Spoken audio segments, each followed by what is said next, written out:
भारत और यूरोपीय संघ ने आपस में व्यापार बढ़ाने के लिए बातचीत शुरू कर दी है। इसमें व्यापार, निवेश और भौगोलिक संकेतों समेत अन्य प्रस्तावित समझौतों के लिए आधिकारिक बातचीत की शुरुआत हो गई है।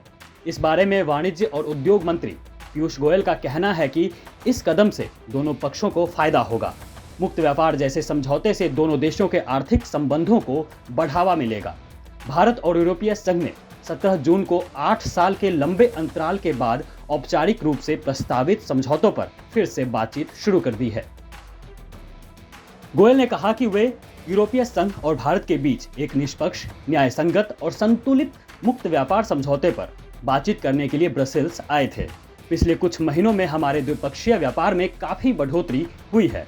इन 3 समझौतों के बाद हम अब तक छूटी रही संभावनाओं का भी सही से इस्तेमाल कर सकेंगे।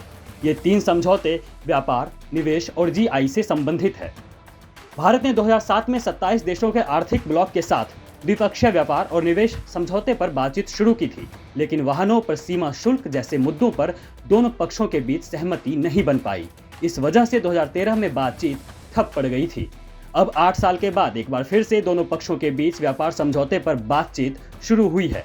भारतीय पक्ष की प्रमुख मांगों के बारे में पूछे जाने पर गोयल ने कहा कि भारत आधुनिक उत्पादों पर दुनिया के साथ जुड़ना चाहता है और उन क्षेत्रों को देखना चाहता है जहां वह नई तकनीक और निवेश के मामले में लाभ उठा सके। उन्होंने कहा कि सभी कार्ड टेबल पर हैं और हम खुले दिल और खुले दिमाग के साथ बातचीत कर रहे हैं। समझौतों को हमेशा लाभ या मांगों के बारे में नहीं होना चाहिए। यूरोपियन कमीशन के कार्यकारी उपाध्यक्ष वाल्डिस डोम्ब्रोवस्की ने कहा कि दोनों पक्ष एक महत्वाकांक्षी और व्यापक एफटीए का लक्ष्य बना रहे हैं। उन्होंने बताया कि अगले दौर की बातचीत नई दिल्ली में होगी।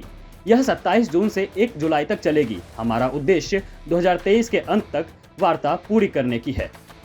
भारत और यूरोपीय संघ के बीच पहले से ही कारोबार होता आया है। दोनों देश महत्वपूर्ण व्यापारिक साझेदार हैं। दोनों के बीच 120 अरब यूरो का सालाना व्यापार होता है। भारत के लिए यूरोपीय संघ तीसरा सबसे बड़ा कारोबारी साझेदार है। 2021 में कुल भारतीय कारोबार में उसकी हिस्सेदारी लगभग 11% थी।